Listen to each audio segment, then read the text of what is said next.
Alright, here are 5 more times that kids were talking about past lives. My oldest told me when he was around 4, "Mommy, do you remember when we were brother and sister?" And I was like, "Nope, do you?" And he said, "Yeah, you were my older sister and we were scared, so we closed our eyes, and then when I opened them, you weren't my sister anymore."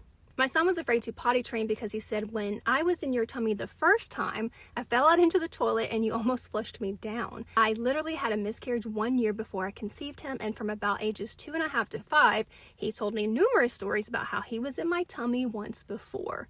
Thankfully, he got over the potty phobia.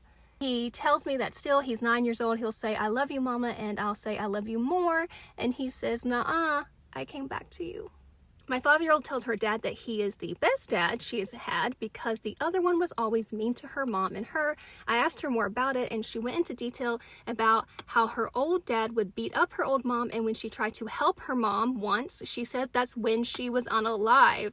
It really broke my heart because she's never even seen or heard anything about any kind of abuse. When my daughter was 2 or 3, she told me that she used to smoke. I was like, "What?"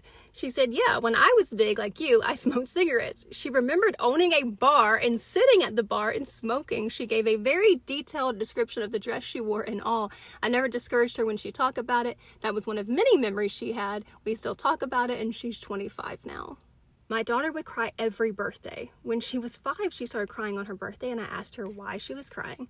And she said, "Because in my other life, my mom unalived me on my birthday. Look, this is where she cut me." She proceeded to point at a birthmark on her stomach that is about 4 inches